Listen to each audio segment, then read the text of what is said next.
bonsoir, je m'appelle Vanessa Caraes.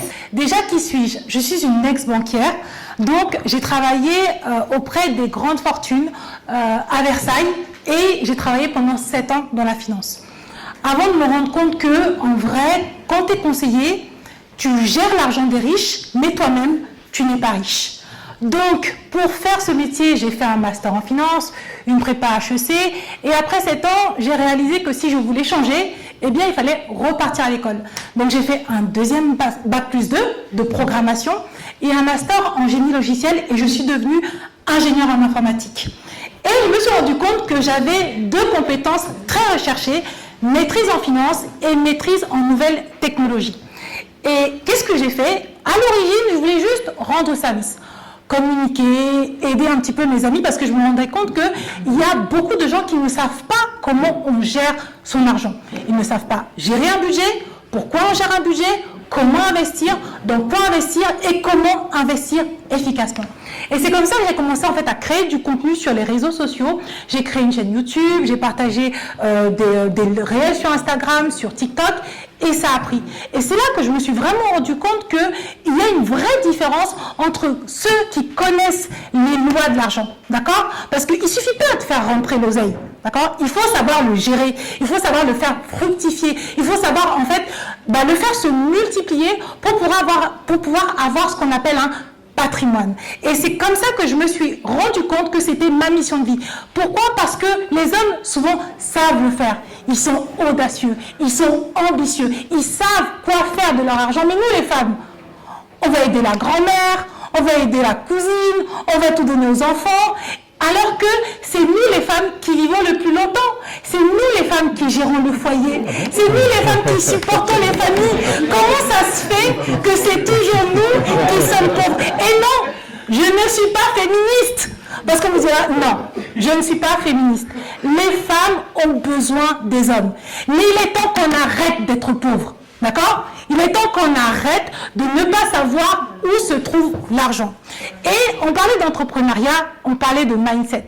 Ma boîte, grâce à Dieu, a 3 ans depuis une semaine. Donc, je sais très bien ce que c'est de persévérer. Je sais très bien ce que c'est de lutter tout seul, de se battre contre vents et marées. Et bien, pour faire grossir un patrimoine, c'est la même chose. Il y aura toujours des gens qui vont t'expliquer qu'il faut aller en vacances. Il y aura toujours des gens qui vont t'expliquer que pourquoi tu n'as pas les fameuses Louboutin, pourquoi tu n'as pas le sac Gucci, pourquoi tu n'as pas la dernière perruque à 400 €. Mais spoiler alerte, c'est pas ça qui te permet de créer un patrimoine. Comment on crée un patrimoine? Tout simplement en se disant non. En apprenant, en fait, en se disant que c'est pas parce que tu peux dépenser que tu dois dépenser. C'est pas parce que tu peux acheter cette voiture, cette Ferrari ou cette Golf, peu importe, d'accord, que tu dois le faire. Ce qui est important, c'est d'avoir des actifs qui génèrent de l'argent, qui se multiplient, qui font fonctionner ce que l'on appelle les intérêts composés. Pour que tu puisses, en fait, quand tu arrives, quand tu es malade, tu puisses payer tes frais de santé. On va nous expliquer en France que la sécurité sociale... Quelqu'un a déjà eu des problèmes dedans? Voilà. D'accord? On va nous expliquer que oui, l'école, nanani, nanana. Vous savez combien ça coûte?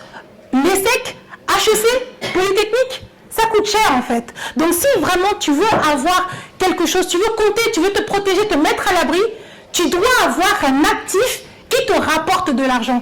Or, nos communautés, et surtout les femmes, d'accord?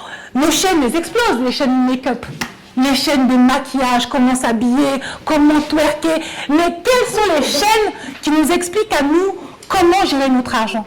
D'accord? Et comment est-ce qu'on le fait? C'est en maîtrisant un outil simple qui s'appelle les intérêts composés. Les intérêts composés, c'est quand tu investis ton argent sur un actif et que cet argent ramène de l'argent. Donc imagine quand tu es en train de dormir, ton argent travaille pour toi.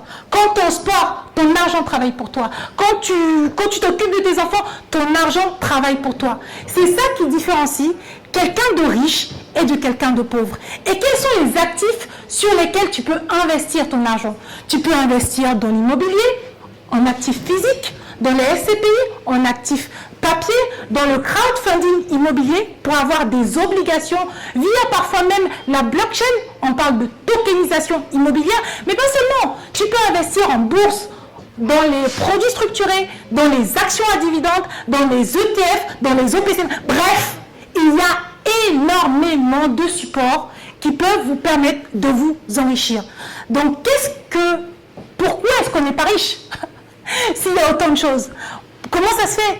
Et je me suis rendu compte que la seule chose qui différencie une personne pauvre d'une personne riche, spoiler alert, c'est le mindset. D'accord? Les pauvres ont un mindset de pauvres. Ils vont acheter des choses qui vont leur faire paraître riches. Et les riches ont un mindset de riches. Ils vont investir dans des actifs qui leur apportent de l'argent tout en ayant l'apparence d'être pauvres. Mais on s'en fout de ce à quoi tu ressembles. Ce qui compte, c'est qu'est-ce qu'il y a sur ton compte en banque. Et voilà ma mission de vie.